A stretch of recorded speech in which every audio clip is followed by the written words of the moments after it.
On 22nd of June 1941, in total violation of the Molotov-Ribbentrop Pact, Germany commences Operation Barbarossa, a full-scale invasion of the Soviet Union. In just over 3 months, the Germans pushed deep into Eastern Europe, capturing the city of Minsk, the region of Bessarabia, and the city of Kiev.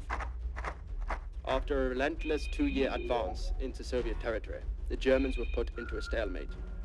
Leningrad under siege, the attack on Moscow repelled indefinitely, and Stalingrad in ruins, but in Soviet control. It's now July 1943, and both sides are preparing for a major confrontation that could swing the war in their favor. Kursk was to be this confrontation. In 1943, German General Erich von Manstein formed a large perimeter along the eastern side of Kharkov, a city south of Kursk. By doing this, the Soviets would be inclined to advance, creating a bulge in their front line. Just as Colonel General Kurt Zeitzler had planned, he now aimed to encircle the Soviet divisions in the bulge, surrounding the Soviets on all sides and cutting off their supplies around Kursk. However, despite forces advancing, Soviet and British spy networks already learned of these attacks before the Germans could launch the offensive, giving the Soviets enough time to prepare for the attack.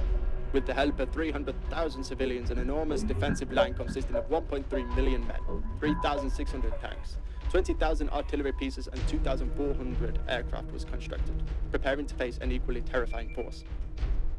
On 4th of July 1943, the offensive began. German forces advanced through a path in minefields that had been cleared the previous night, with Stuka fighters leading the attack on lightly armored Soviet tanks.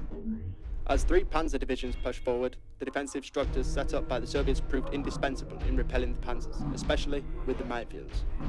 With intelligence on enemy movements, Marshal Georgy Zhukov ordered Soviet artillery, mortars and rocket launchers to pound German forces. Even with the Soviets' extensive defenses, the Germans were making progress in the Kursk offensive, penetrating 20 miles into Soviet territory, narrowing the gap required for encircling the Soviet divisions. But the Soviets managed to stall the 3rd Panzer Corps with the 7th Guards Army, making sure not to miss the opportunity of an exposed flank now present in the German line. The entire 5th Guards Tank Army advanced to strike the 2nd Panzer Corps on 13th of July, culminating in the largest tank battle in history. Assisted by air forces, both sides engaged in close-range combat. Smoke became so thick from the burning tanks below that pilots couldn't tell their allies from their enemies, forcing them to disengage out of fear of hitting friendlies. At the end of that day alone, as the battle subsided, lay 60 German tanks, destroyed or beyond repair. Besides them, 822 Soviet tanks, destroyed or beyond repair. In the end, 1,500 Soviet tanks were destroyed and 860,000 soldiers were killed, compared to the Germans' 500 tanks and 200,000 deaths. A brutal difference. But the Soviets managed to stop the Germans in their tracks and denied them from encircling the forces around Kursk. With German forces called away to help defend the Allied invasion of Sicily, the Soviet Union would capture Oryol, Volgorod, and Kharkov after the Battle of Kursk. German armor would never regain their numbers after Kursk, and the Soviets were no longer on the defensive.